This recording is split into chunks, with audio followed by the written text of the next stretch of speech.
this podcast, we listen to an inspirational young girl called Kim, who is visually impaired and talks about her experience of visual impairments, but also breaks down some of the perceptions. Kim is a fantastic ambassador for the multi-schools and is always positive about her experiences in life. So, Kim, how did you get involved with the Multi-Schools Council? Well, because I'm visually impaired, I go to a school for visually impaired and autistic people, or any disability or difference. And then my year four Senko, Miss Martin, she told me about the Multi Schools Council, and I was really thrilled to have something that would really help me think that I'm equal to loads of people. Brilliant. You mentioned Miss Martin there as well, Kim, and I know Miss Martin's brilliant. Is it really good, having a good Senko in your school who understands and wants to do more? Yeah. You also mentioned there, Kim, about being visually impaired. Do you want to just talk a little bit about that and how that might affect you? So you're visually impaired. It doesn't mean you're completely blind. It just means you have less eyesight than most people. Yeah. So that can affect you mentally and physically. If you are visually impaired, that means your eyes don't work as they should. Yeah. So then you can't really see things much. The other physical thing is if you stare at the sun, it gets when you close your eyes, it has these coloured bits. That's called glare. Okay. And it's kind of annoying sometimes, but it can be sort of fun because you can pretend you're somewhere else. Yeah. There's the colours. And that's a really positive way of looking at it. So I know you're a very positive person, Kim, because I've spoke to you lots. But what challenges do you face because of the visual impairment, Kim? Oh yeah. So if I do maths or something or English, and we have a sheet to fill out or something, then I have to have mine blown up, as we call it. That means enlarged. Yes. So then I can see it. Yeah. But there's another boy in my class called Ethan. He is I think he's colorblind, so he has to have his sheets put in blue. Okay. So he can see them. Yeah. So that's but yeah, it's kind of good because then I can see it, but it's a bit discouraging because you feel like you're not fitting in or something. Yeah. And so that sounds like lots of great stuff that your school does, Kim. What other things do you think schools should be doing to support people with visual impairments? This is something my school does. It's they have bright yellow strips on the edge of the stairs, so I can see where I need to step. But most schools that I have been to, before I was in St Michael's, that they didn't really have that, so there's a bit not very inclusive, is it, Kim? Yeah. And not very inclusive. Yeah, absolutely. And you've actually been involved in a project recently, haven't you, Kim, looking at how inclusive schools are, called the Good Practice Seekers Project. Do you want to tell everyone a little bit about that and what you thought of that project? Yeah, I feel like the Good Practice Seekers is really good for most people because it really helps them figure out how to realize if something's not right, or it really helps you kind of make friends too. When I was in Good Practice Seekers, I made loads of friends with everybody, and because everybody was there and they had a difference. Well, most people had a difference. I felt like I was fitting in, so that was really good. People who maybe have differences, do you think it brings people together? Yeah, I believe that. I really do, because that really helped me, having loads of people like me around me and supporting me. So Well, I've always enjoyed listening to you, Kim, and I think you're brilliant. With the Good Practice Seekers project, again, when you went into some of these schools, what was some of the good stuff that you did see? At this one school, there was one school, it was a primary school, and we went there and they had loads of like stress relievers, and like there was a room where you could, called the cave, where you could go and you could like sit on a beanbag and just relax and get all the feelings off your chest. But it was really nice because it was also at the cave was like really nice because you could either have the lights on or off. Do you think So do you think every school should have something like the cave? yeah, I believe that. But if most schools can't get that, I believe that most like schools should at least be able to just put in a quiet space for people to calm down.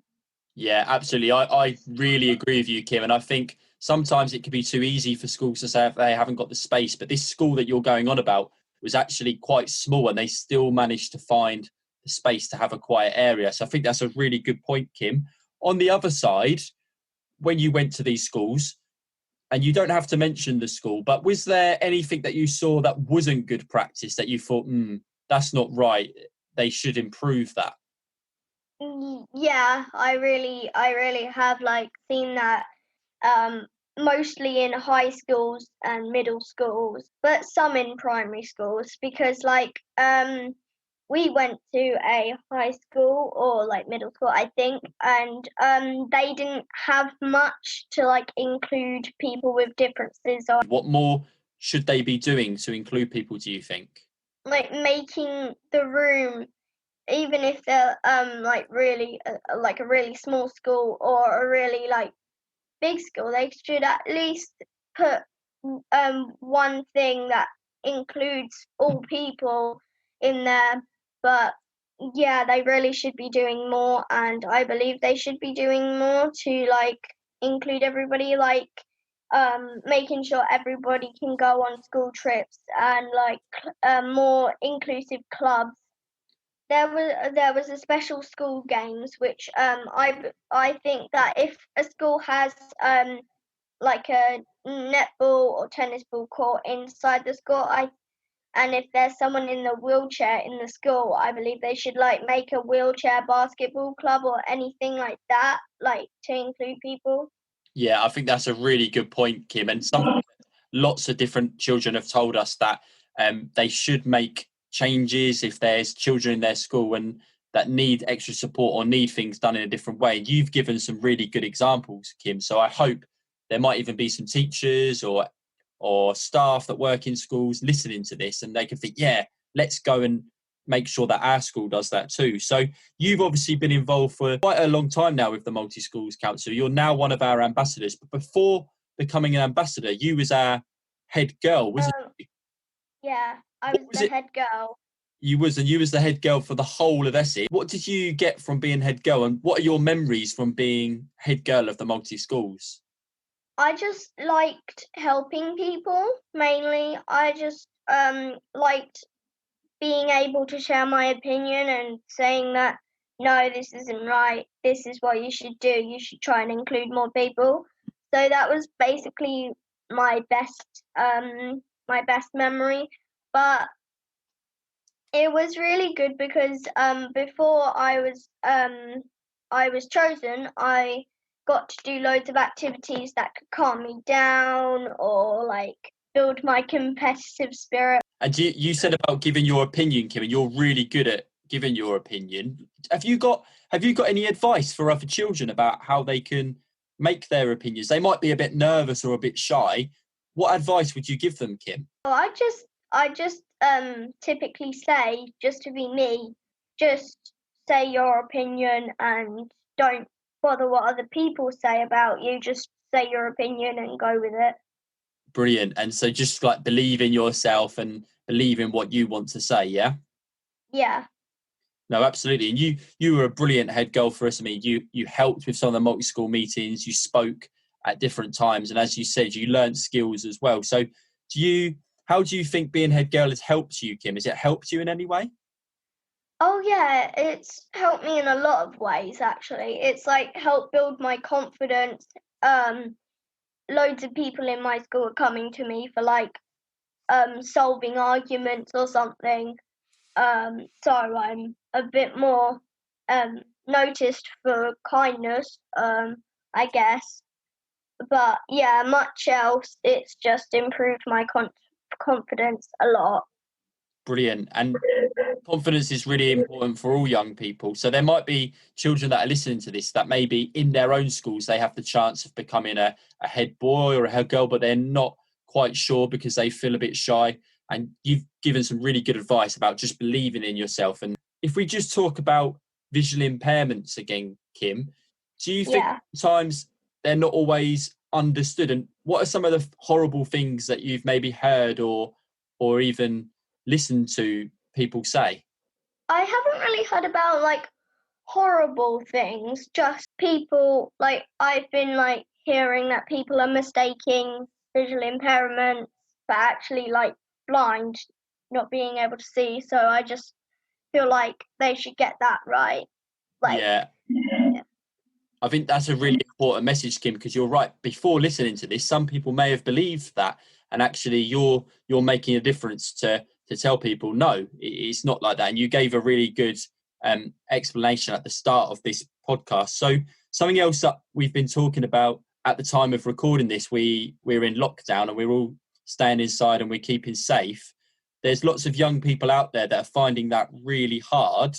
What kind of things are you doing, Kim, to keep healthy and to keep your mind healthy? What I do basically is just express my feelings through like exercise or something because I got a list I could like spell out my name doing exercises. Okay. So then basically what you do is list the alphabet, choose a number um exercise um points you need to do and then write it down next to the alphabet and letter and then decide what exercise you need to do. So then you look at that and spell out your whole name or just your first name using those letters and whatever exercise you do that spelling out your name. Wow, brilliant. That sounds like a really good idea, Kim, and hopefully something that other young people will listen to and think that's a brilliant name. A brilliant idea. Sorry, I can go and use that and then do some exercise and make it fun. So I know just before coming on to this podcast, Kim, you've taken some notes as well about maybe some of the things you want to talk about to raise awareness. Have you got anything else that you want to tell the listeners about? You don't have to find this tough. It's tough for all of us, and we're all under pressure at the moment, seeing if we've got any symptoms or anything. But you don't have to worry because you can just, as long as you keep healthy and you keep doing what you love, you'll be fine. For me, doing what I love is really good because I love doing art and at the moment I've just been finding it really tough to do stuff. All the things that I really wanted to do. So I've just been like kind of getting out my pencil and just drawing what I feel. It can go from like a sketch like the Mona Lisa to just a line drawing. It Yeah, doesn't really matter as long as it came from the heart and you believe it's good. yeah, that's such a good message, Kim. And I know from talking to other young people recently as well that art and music can be a really good thing for young people to do. So, Think positive, basically. Don't worry. Just think good thoughts and you'll be fine.